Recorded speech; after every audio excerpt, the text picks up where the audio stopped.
नमस्कार, आईच्या किचनमध्ये आपले खूप खूप स्वागत आहे। आज मी तुम्हाला घरच्या घरी आवळा ज्यूस कसा बनवायचा ते दाखवणार आहे। आवळा ज्यूस बनवण्यासाठी धुवून स्वच्छ पुसून घेतलेले आवळे। आता हे आवळे आपण अडकित्त्याच्या सहाय्याने कट करून घेऊ। अशा पद्धतीने बी फुटली तरी चालेल, बिया आल्या तरी चालते, किंवा तुम्ही चाकूच्या सहाय्याने सुद्धा घेऊ शकता। अशा पद्धतीने मी कट करून घेते। हा शुद्ध आवळ्याचा रस आपण बनवणार आहे। याच्यामध्ये एक थेंब सुद्धा पाण्याचा वापर करणार नाही। अशा पद्धतीने आवळे पूर्ण फोडून घेते मी। अशा पद्धतीने तुम्ही चाकूच्या सहाय्याने सुद्धा कापू शकता आणि फशीला आणि कपड्यांना डाग पडणार नाही याची काळजी घ्या, कारण आवळ्याचे कापल्यानंतर थोड्या वेळाने काळे डाग पडतात। हे आवळे मी मिक्सरच्या भांड्यामध्ये पाणी न घालता बारीक करून घेणार आहे। जेवढे बारीक होतील तेवढे आपल्याला बारीक करायचे आहेत।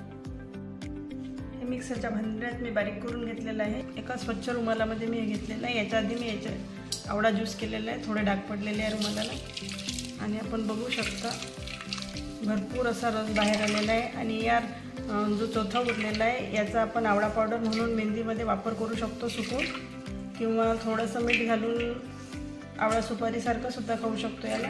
याच्यामध्ये जे बिया आहेत त्या फेकून द्यायच्या आहेत, आणि परत सुद्धा तुम्हाला जर रस काढायचा असेल तर परत एकदा सुद्धा बारीक करू शकता। तुम्ही बघू शकता किती सारा रस निघालेला आहे।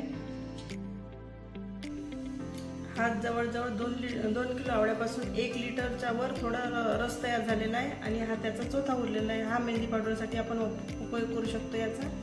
आणि हा जो रस आहे आता मी हा एका काचेच्या बरणीमध्ये घालून घेते।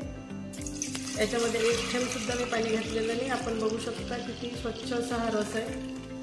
आणि ही बरणी मी 3 दिवस उन्हामध्ये, कडक उन्हामध्ये अशा पद्धतीने ठेवून घेणार आहे। तिचं तोंड कपडा उडू नये म्हणून बांधून घेऊ शकता हलक्या हाताने। 3 दिवसानंतर प्युअर असा आवळा ज्यूस